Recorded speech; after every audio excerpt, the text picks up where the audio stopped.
aux personnes de désactiver leur caméra. Ah, ça y est, c'est bien.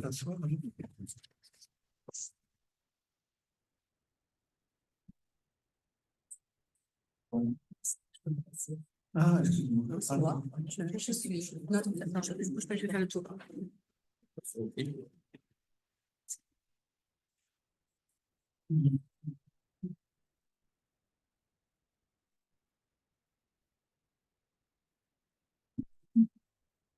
Juste beaucoup à ça. Oui, merci. Voilà, vous avez une affiche devant vous, mais je pense que la nudité ne doit pas défavoriser la jeunesse. Et les époques se suivent et elles ne se ressemblent pas nécessairement. Quelle est aujourd'hui la peur des Français, si on écoute la télévision ou la radio, qui semble être l'immigration clandestine? La peur des Français au lendemain de la guerre 14-18, elle est principalement de deux ordres. Ne pas attraper la tuberculose qui sévit, qui touche toutes les classes sociales. On va y remédier en construisant des sanatoriums, notamment en faisant appel à des architectes excellents. Henri Jacques lui-même, qui va construire le sanatorium de Passy, en Haute-Savoie. C'est bien ça, Haute-Savoie? Oui, sans doute. Pas trop de Savoyards ici. Voilà. Et, pardon? Oui. On n'entend pas. Vous voulez que je parle plus fort? Plus près Comme ça, alors. Plus près du micro. Le plus près, je ne peux pas parce que j'ai déjà le micro dans la bouche. Comme ça? Pas trop près, mais plus fort. Comme ça? Oui. Voilà. Merci beaucoup. Voilà, donc je vous disais quelle était la grande peur des Français à la sortie de la guerre 14-18? Eh bien, ne pas tomber malade, surtout de la tuberculose qui fait des ravages épouvantables. Et c'est l'époque donc on va commencer à construire le magnifique sanatorium dans les montagnes. L'autre peur, c'est la révolution. La révolution qu'on a vu se développer en Union soviétique, la révolution dans la rue en Allemagne, et voilà, on pourrait dire quelles sont les deux grandes peurs de cette France qui se réveille d'une guerre abominable. La période qui s'ouvre au lendemain de la guerre, on peut la diviser en deux parties. On pourrait dire 1919-1931. Pourquoi 31? Parce que le grand krach financier de 1929 aux États-Unis n'atteindra la France vraiment que 2 ans plus tard. Et une seconde période, 1931-1939, qui va voir alors de nouvelles peurs arriver et celle de la guerre qui va apparaître bien très rapidement inévitable. Et pendant cette période, on va assister, si vous voulez, à des événements artistiques de grande importance. Dans la première période, on pourrait dire que le moment fort, c'est l'exposition de 1925, dont on fête actuellement le 100e anniversaire. Beaucoup de musées, d'ailleurs, le musée des arts décoratifs, par exemple, vont consacrer des expositions, des expositions et des catalogues à cette manifestation formidable où pendant quelques mois, la France va devenir, au fond, le centre d'intérêt culturel du monde entier. 1925, donc année extrêmement importante pour la France, et qui va montrer à cette occasion qu'elle a développé un travail formidable dans tous les domaines qui touchent l'art et l'architecture. Il faut imaginer encore que au sortir de la guerre, beaucoup d'Américains vont rester en France et à Paris. Et pas mal d'Américains noirs parce que ici à Paris, ils sont considérés comme des personnes, je dirais, tout à fait normales. Et ces Américains vont avoir un apport décisif dans la France des années 20. Avant ces années 20, avant ces années 30, une autre période, peut-être qui n'a pas été la plus glorieuse pour la France, mais la période qui va voir naître l'Art nouveau. Cette période va plutôt, on pourrait dire qu'elle va plutôt être nordique et qu'elle va commencer en Belgique en 1893 avec la construction de la première maison Art nouveau par Victor Horta. La France aura dans le domaine de l'Art nouveau quelques ténors, et le plus connu que tout le monde connaît est évidemment notre ami Guimard, l'auteur des stations de métro. Et si vous visitez le musée d'art moderne de New York aujourd'hui, la première chose que vous allez voir en entrant dans la cour, c'est un élément d'une station de métro de Hector Guimard. Vous m'entendez? Ah, merci. Voilà, donc l'idée de cette conférence, c'était, après avoir tracé brièvement un petit cadre politique. La France de 1900 est une France conquérante. On a un peu oublié que Napoléon III et sa chère épouse Eugénie avaient fait de Paris une capitale de la mode. 1900, avec l'exposition 1900, va devenir la capitale, on pourrait dire, de la ville lumière. Voilà. Et ces sociétés en évolution entre 1900 et 1940 vont connaître alors la naissance de quelques styles.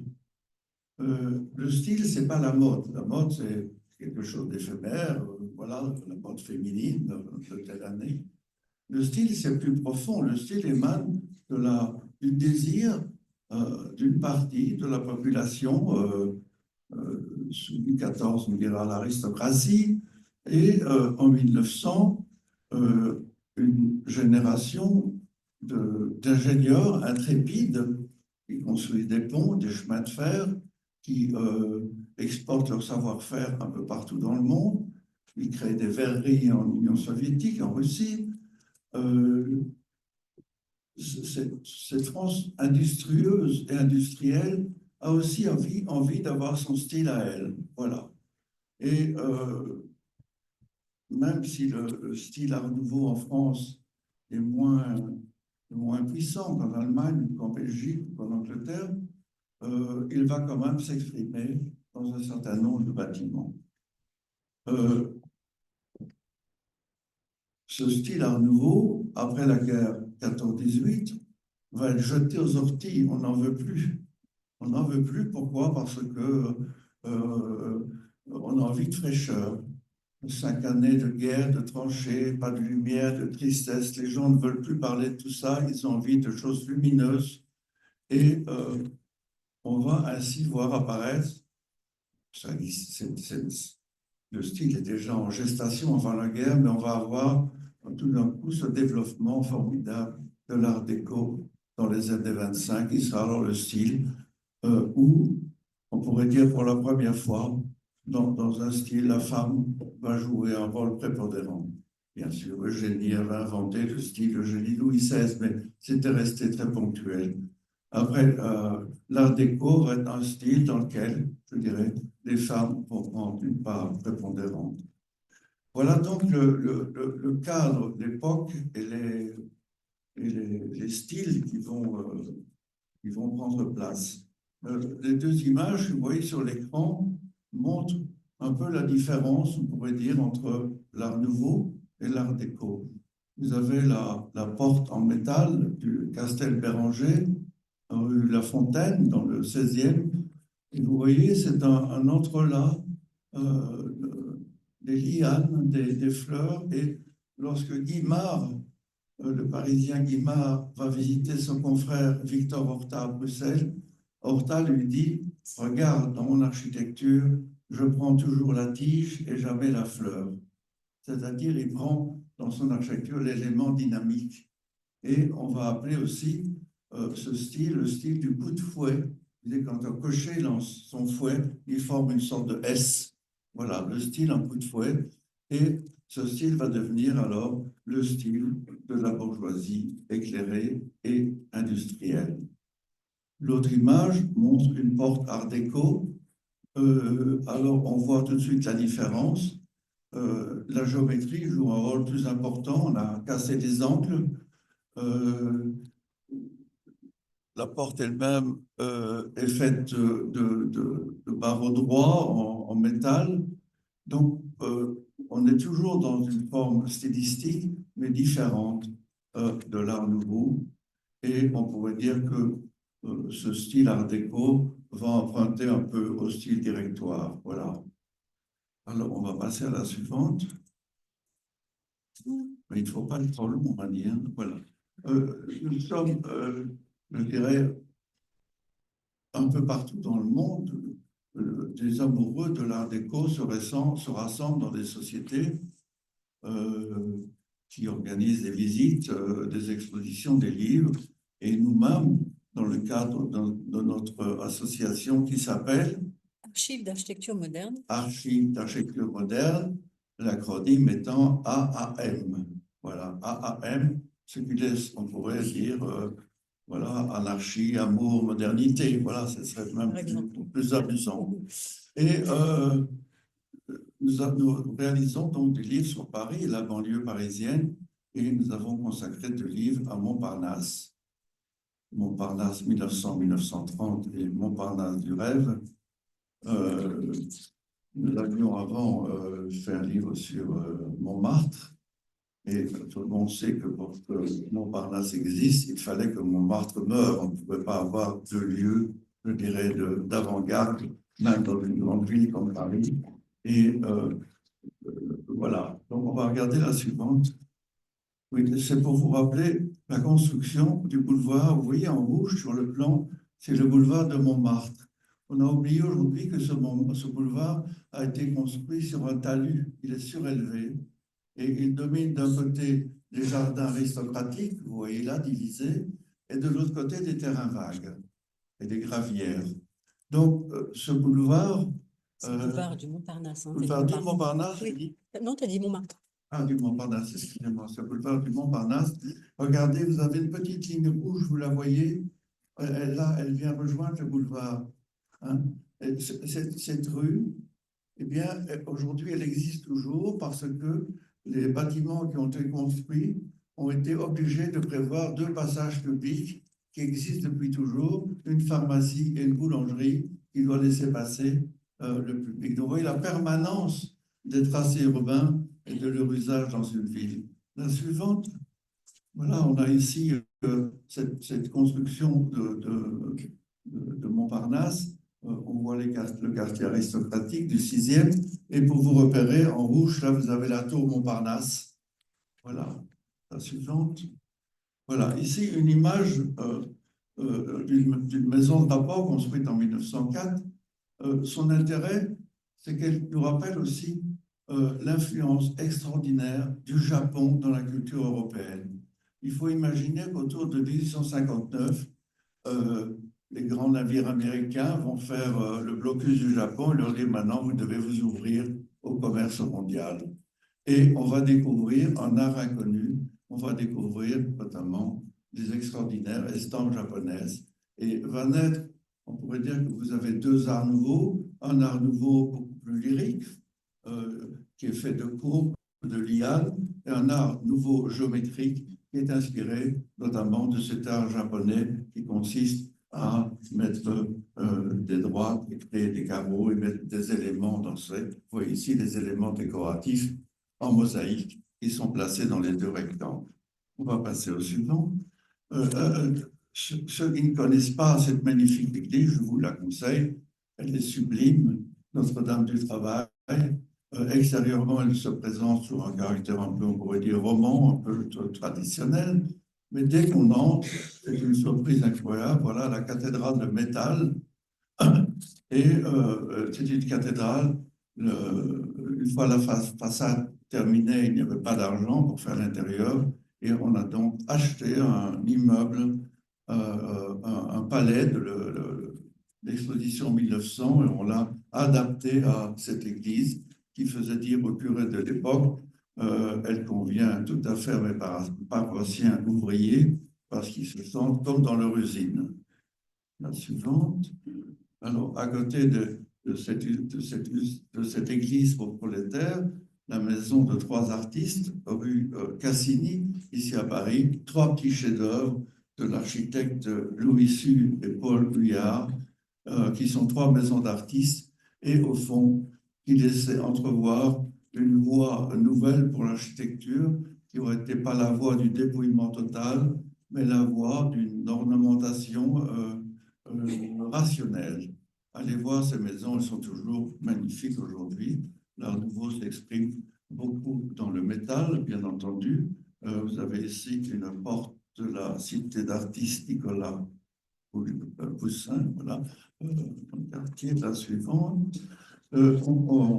Puisque Montparnasse devient la capitale des artistes et de l'art, on va construire énormément d'ateliers d'artistes. Et vous avez un des plus extraordinaires qui est celui de la rue Campagne Première, avec une façade dont on se demande encore aujourd'hui comment elle a pu être réalisée, tellement elle est calpinée d'une manière formidable, d'une précision extraordinaire. Voilà, donc Montparnasse va devenir un quartier qui va accueillir énormément d'ateliers d'artistes. Et vous en avez. C'est toi maintenant, c'est moi. Attends, ça c'est quoi? Il y a encore une photo, tourne un peu de ça. Non, ça c'est bon. On n'a pas vu ça. Si c'est après. Voilà. Ah, voilà. Oui. Ah oui, mais ça c'est toi. Ouais. Si tu veux. Si tu veux parler, je peux. Non, non, vas-y, vas-y.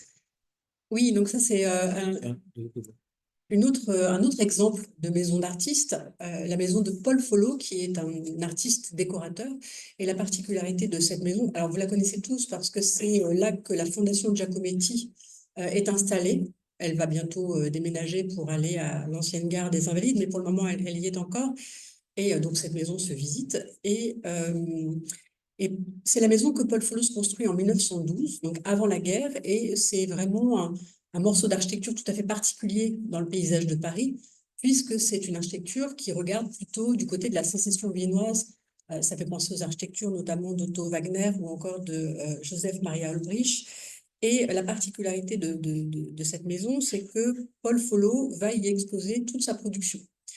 C'est quelqu'un qui va créer des bijoux, notamment des merveilleux bijoux. Alors, il produit beaucoup de choses pour la maison moderne de Julius Mayer-Greffeux, qui va promouvoir en France l'Art nouveau. Et il va créer de la vaisselle, des tissus, donc tout un tas d'objets décoratifs qu'il va présenter dans cette maison, qui est à la fois son lieu d'habitation et son showroom. C'est la première fois qu'un artiste va créer. Voilà. Ici, vous avez une photographie d'époque à droite et vous voyez les meubles, le piano, les luminaires, tout est de Paul Folleau. C'est véritablement pour montrer à sa clientèle, hein, c'est sa femme qui recevait les clients et il pouvait choisir tout le mobilier.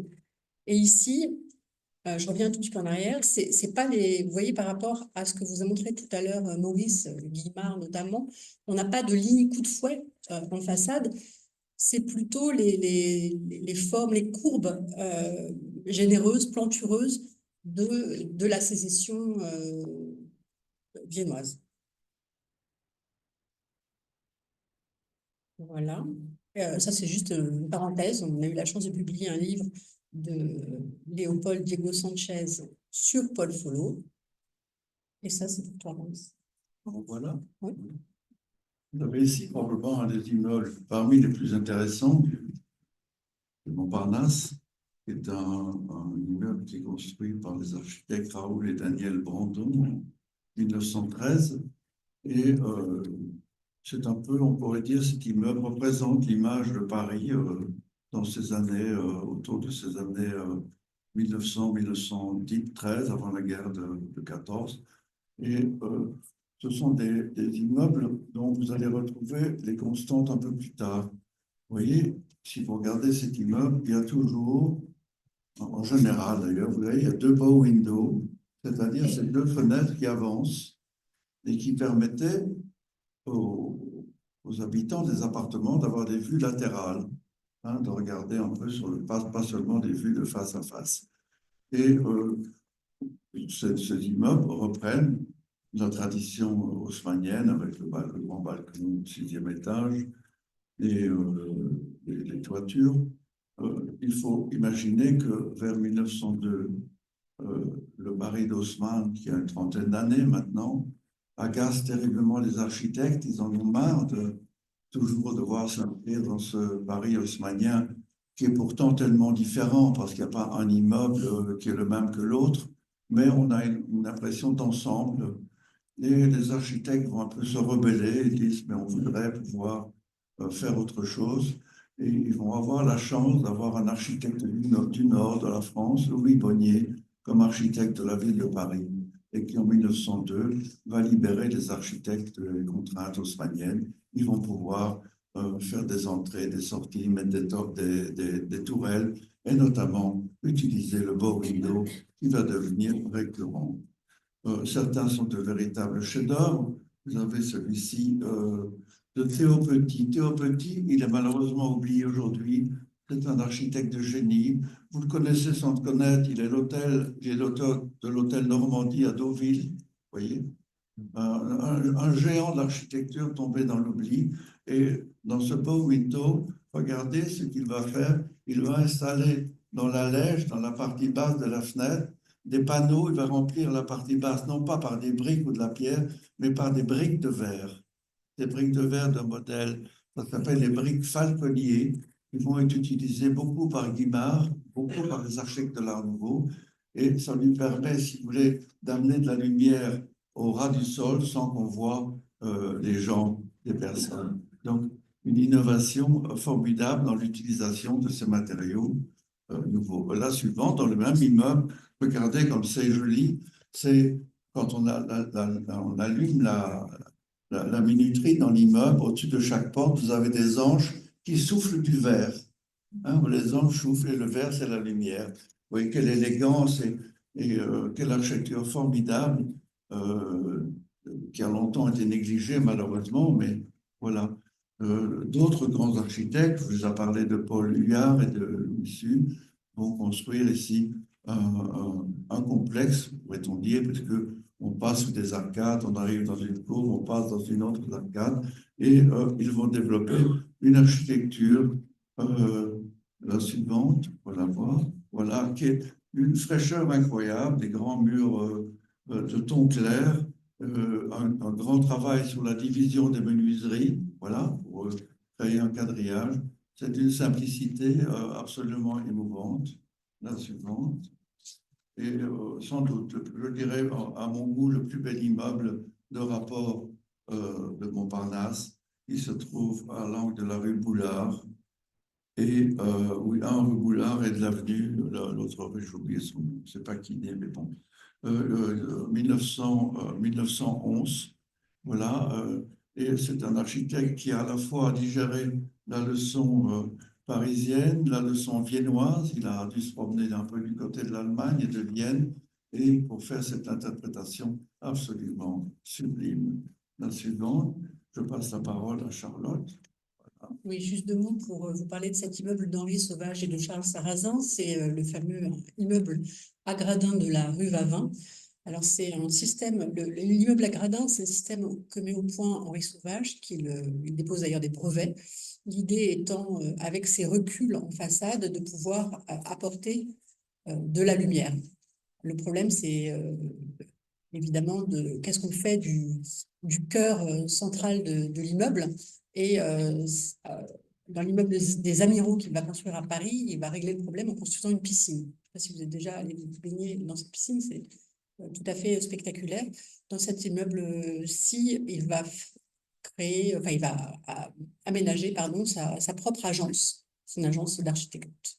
Mais ça va être assez sombre. Ce n'est pas un système qui va faire beaucoup enfin, il ne va pas pouvoir en construire beaucoup, mais c'est quelque chose qui va avoir une grande influence sur la génération suivante d'architectes avec ces carreaux, ces fameux carreaux métro.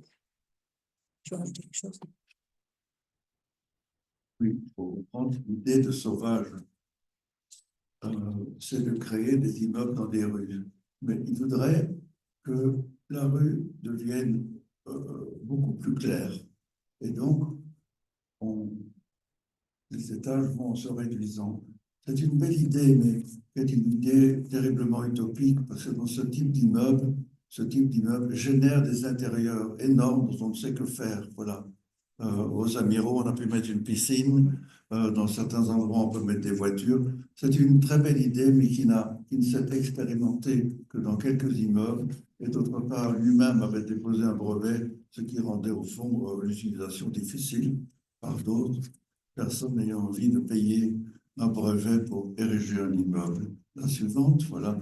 L'art nouveau va évidemment conquérir les foules et surtout les grands magasins qu'on appelle des magasins de nouveautés vont vouloir se mettre au bout du jour et, par exemple, utiliser cet art nouveau. On le voit ici, est un art nouveau teinté de gothique. Il faut imaginer, moins en France qu'en Belgique, mais en Belgique, l'Art nouveau était connoté libéral-socialiste, c'est-à-dire un art anti-catholique. Et les catholiques utilisaient plutôt le gothique ou le néo-gothique et ont inventé une sorte de néo-gothique Art nouveau qu'on retrouve ici à Paris, mais où il y a moins de connotations politiques, évidemment. Le Lutetia, un chef-d'œuvre absolu. Et regardez le traitement de la partie supérieure. Si on compare aux immeubles d'aujourd'hui, dans lesquels il n'y a pas de traitement du tout, mais voilà, c'est le pittoresque du ciel parisien. Et on peut regretter qu'aujourd'hui, la ville de Paris ne procède pas, malgré les demandes de nombreuses associations, au classement, au patrimoine mondial des toits de Paris. Il le mérite bien. On va voir l'art nouveau, je vais aller plus vite, on va voir l'art nouveau investir les cafés, restaurants, notamment les bouillons, donc vous avez ici un des bouillons, Chartier Boulevard du Montparnasse. Voilà, alors on change d'époque. L'art nouveau voilà, a disparu très vite, c'est un art qui est vraiment éphémère. Il naît en 1693 et on peut dire que déjà en 1905, il est fini, même s'il y a encore d'autres constructions. L'art déco va apparaître autour des années 10. La guerre de 14-18 va interrompre son développement. Et les images que vous voyez ici sont très symboliques. Pourquoi? Parce que vous voyez un petit livret qui s'appelle Cocktail. Les cocktails sont apportés par les Américains en France. On ne voit pas de cocktails avant la guerre 14-18. Et pourquoi les Américains apportent le cocktail? Parce qu'en Amérique, on connaît la prohibition. Et le cocktail, eh bien, si on met de la vodka dans un jus de tomate, ça ne se voit pas. On croit qu'on boit un jus de tomate. Donc, le cocktail va être une manière de détourner la prohibition. Et une fois qu'on a inventé les cocktails, mais il faut le bar qui va avec. On va inventer le barman, l'homme qui tient le bar. Et on va inventer le bar américain qui existe toujours aujourd'hui à la closerie des Lilas. Vous avez encore un bar américain, celui de la coupole a pratiquement disparu, mais vous l'avez encore au Select. Voilà, donc un bar avec des tabourets et des bouteilles exposées à l'arrière qui permettent de faire les cocktails. Donc voilà un bouleversement, on pourrait dire, dans la vie mondaine des Français. On dirait ici, merci, je dirais, aux Américains qui ont aussi amené évidemment la musique de jazz. Les lieux incontournables, la coupole, le Select, là, vous voyez la closerie des Lilas, vous voyez ce qu'est un bar américain, voilà. Les grands magasins les grands magasins, il faut aller plus vite, j'arrive pas à suivre. On est là. Voilà, des restaurants et grands magasins vont, si vous voulez, développer à leur tour ce style nouveau. Et il faut imaginer que, attendez, je regarde, puis ça va. Il faut imaginer, on a oublié aujourd'hui, mais on danse tout le temps et partout. On danse dans les cafés, dans les restaurants, on danse dans la rue. et on danse dans les appartements. On danse dans les appartements quand on ne peut plus danser dans les bars parce que c'est fermé. On a oublié que cette civilisation de l'entre-deux-guerres était une civilisation dansante. On danse parce qu'il y a des appareils de radio, on danse parce qu'il y a des tourne-disques, et on danse parce qu'il n'y a pas la télévision. Et voilà, il y a le cinéma. Et cette idée de cette France dansante, on va la retrouver à l'intérieur des appartements bourgeois, où chaque fois qu'on a un petit espace derrière un escalier, on va mettre un petit bar d'appartement. Les plus grands architectes vont s'y attacher. Vous avez ici des bars d'appartements réalisés par Joe Bourgeois, grande figure de l'architecture française. La suivante, on voit, vous voyez ici, les gens dansent au Carrefour Bavin pour le 14 juillet. Et vous avez devant, si vous êtes un peu attentif, vous allez voir Fujita, vous allez voir Kiki, hein, vous allez voir toute une série de personnages. Et si on regarde le Carrefour Bavin aujourd'hui, on ne peut qu'être, je dirais, horrifié. C'est un carrefour qui est maintenant couvert de lignes blanches, de carrés blancs à un damier. Je crois que quand je serai maire de Paris, la première chose que je ferai, ce sera de prendre des mesures pour refaire, restaurer les quartiers historiques de Paris, que tout le monde vient de voir, que tout le monde a envie de voir, et qui font la richesse d'une ville. La suivante, voilà, je vous ai dit le jazz. Et non seulement le jazz, on l'écoute, on va voir les orchestres noirs, on disait nègres à l'époque, aujourd'hui on ne peut plus. Vous allez voir naître, par exemple, ces statuettes de Robes. Robes a décidé, maison de céramique, a décidé de faire des céramiques modernes et elle va connaître un succès formidable. Et c'est une céramique qui évoque la vie moderne. Voilà, et une caricature de scène parce que quelle est la danse qui est déjà là en 1900, mais qui va encore être plus présente dans les années 20, ça va être le tango. Et c'est une caricature de scène qui monte avec un vieux monsieur qui danse avec une jeune fille trop jeune. Voilà, la suivante. Regardez comme dans les journaux de mode, ici proposent, les journaux de mode proposent Art, goût, beauté 1928, des déguisements. Et qu'est-ce qu'on voit apparaître? On voit apparaître évidemment Ramsès, vous voyez, avec la découverte de la tombe de Toutankhamon. L'Égypte fait son entrée dans la mode. C'est un dessin fabuleux. Écoutez, regardez ça. Oh, c'est trop beau. Suivant. Ah, la radio, elle est partout, les magasins de disques, il y en a partout. Celui-ci existe toujours, si vous êtes attentif. Boulevard Raspail, c'est occupé par une maison, on vend des lits, mais le quadrillage de la façade est resté en façade. Et voilà les appareils qui permettent de jouer de la musique et de danser chez soi. Même chose pour la librairie qui connaît un développement incroyable avec des gens comme Le Grain qui vont par exemple créer des couvertures de livres, des reliures formidables. Vous voyez, l'art déco s'immisce absolument dans tous les aspects de la vie, dans les tissus, dans les couvertures de livres. Voilà. Et ici, vous allez avoir alors une architecture qui relève encore de l'art déco, mais qui se tourne déjà beaucoup plus vers un modernisme, c'est-à-dire dans lequel il n'y a plus d'ornements. Ce sont les formes géométriques qui vont dicter. Voilà, c'est une maison magnifique qui se trouve, je ne sais plus où. Vous la connaissez, hein? C'est rue Guilbert, il y a une erreur dans la liste. rue Guilbert, voilà. Voilà, les intérieurs vont, quand vous regardez ces images, évidemment, on comprend aussi que les influences du théâtre et de la danse ont joué un rôle important dans la décoration. Et on regarde cette image et tout le monde pense évidemment au ballet russe avec cette explosion de la couleur dans les appartements, dans la vie quotidienne. La salle de bain, qui n'était pas un sujet pour les architectes ne s'occupaient pas des cuisines et des salles de bain. Dans les années 20, la salle de bain devient un lieu pour les architectes de design et surtout la cuisine. Pourquoi? Parce qu'il faut que les femmes reviennent dans leur cuisine.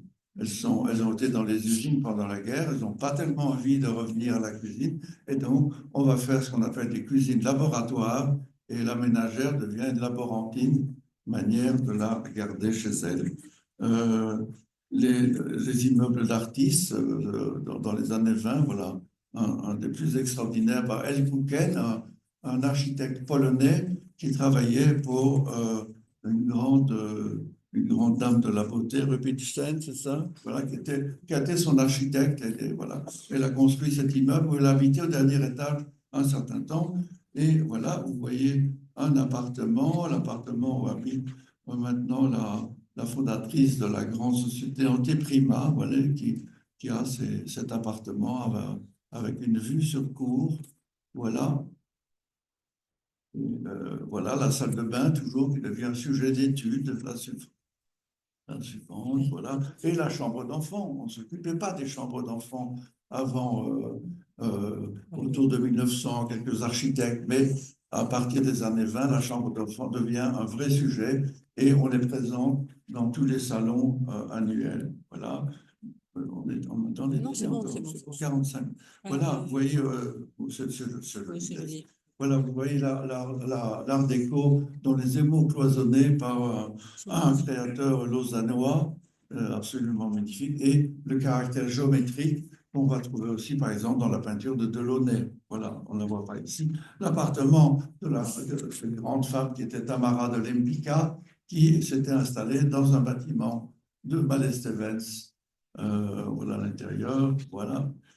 Francis Jourdain, le fils du grand Franz Jourdain, qui aménage son appartement dans l'immeuble à gradins, d'Henri Sauvage. Le style s'empare aussi des lampadaires. On ne veut plus de ces lustres compliqués, on veut des lustres plus simples. Et aussi, le lustre disparaît au profit des appliques murales et au profit de l'éclairage indirect. On fait une gorge, hein, le plafond remonte et on met les tubes dans les gorges parce que le monde de l'électricité a complètement évolué et est arrivé le néon ou l'éclairage avec des tubes, hein, que les architectes vont intégrer dans leur architecture. La suivante, voilà, des recherches sur du bibliothèque, bar et fauteuil. Voilà, on met le plaisir de la lecture et de la boisson dans un bar, dans un appartement. On voit arriver des petits meubles utilitaires pour des appartements petits. Voilà, le suivant. Atelier d'artiste, toujours. Voilà, alors aussi, voilà, la Fondation Madame Jules Le Baudy, c'est une femme extraordinaire qui a hérité des grands magasins de son mari. Comme son mari était un homme terriblement infidèle, elle s'est mise à dire qu'elle allait dépenser l'ensemble de sa fortune en construisant des logements sociaux. Et voilà aussi la Fondation Madame Jules Le Baudy. Elle a imposé que tous les appartements soient traversants. Donc, on a toujours de la lumière de deux côtés. Il y a les immeubles contiennent une buanderie. Et la condition pour être logé chez Madame Le Baudy, c'était d'être un sociétaire aimable et d'utiliser ce qui était mis à leur disposition. La Cité du Souvenir, autre ensemble dans le style art déco, l'abbé Alfred Keller, que peut-être certains d'entre vous ont peut-être encore connu, était un abbé extrêmement dynamique et qui a créé en 1925 une cité pour surtout les familles qui avaient été décimées par la guerre 14-18. C'est évidemment extrêmement sommaire, mais et à l'intérieur de ce complexe se trouve une église qui avait été entièrement décorée par ce peintre formidable qui était le père du ferronnier et dont j'ai oublié le nom. Voilà. On passe à la suivante. Ah, cet immeuble formidable dans la rue, nous avons notre association, rue Boissonnade, un immeuble qui ressemble à cet immeuble de New York, vous voyez, qui avance en pointe comme ça, et avec ce grand vitrage qui accueille l'escalier d'angle.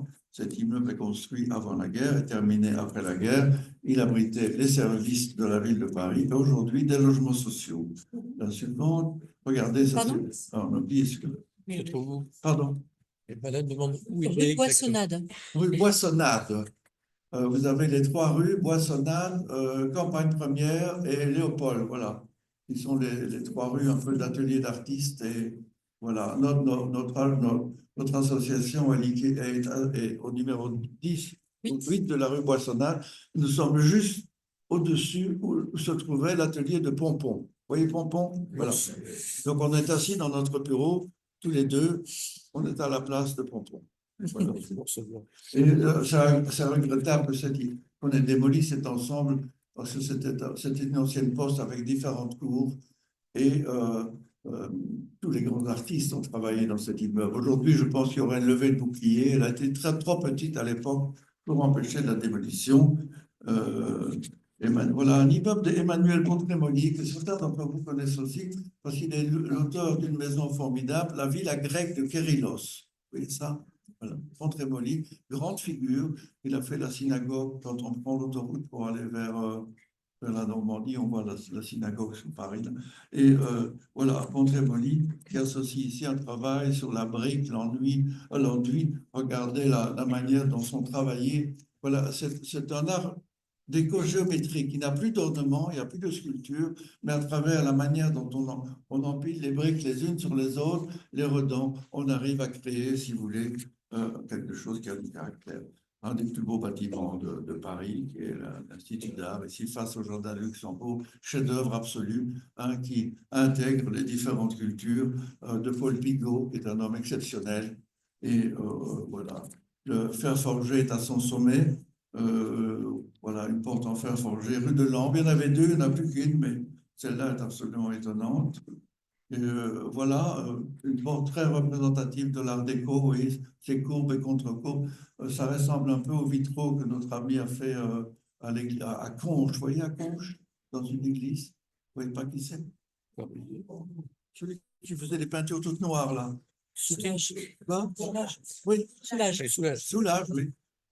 Voilà, Soulage. Voilà. Si on passe à la suivante, voilà, un peu plus. Il faut imaginer ce que vous voyez là, ce sont des ferronneries pour cacher des radiateurs. Vous imaginez, c'est le prix, c'est le prix d'un studio aujourd'hui. La suivante. Et une église, allez la voir parce qu'elle est amusante. C'est l'église Saint-Dominique.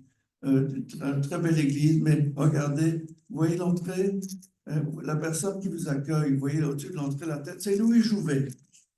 Louis Jouvet était un ami de l'abbé, on l'a représenté. Alors, on est bon là? Oui, on est bon, c'est bon. Oui, c'est 51, on est bon. Voilà. Voilà, maintenant on peut vous passer la parole, c'est ça? Ben non, on va vous poser des questions. Qu'est-ce que tu dis? On va nous poser des questions. Voilà. Voilà, vous avez 9 minutes pour poser des questions et que si vous voulez acquérir un livre et qu'on vous le signe, je ne sais pas si c'est compris dans les 9 minutes.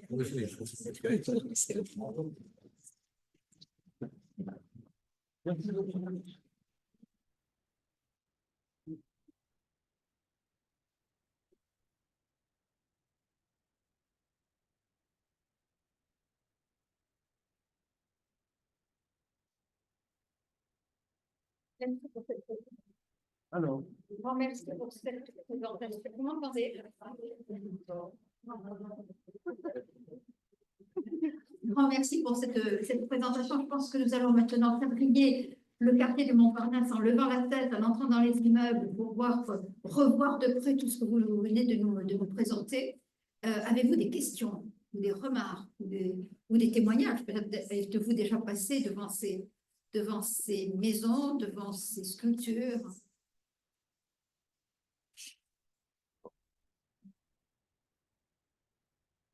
intéressant ça.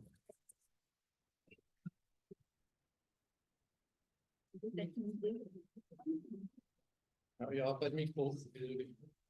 Pas de micro? Tu vas poser une question, toi? Je vais pas poser une question, madame, tant qu'on y est. Avez-vous des questions? Qui veut se lancer? Qui a envie? Merci. Allez-y, allez-y. Oui. Plus fort, plus fort. Tous les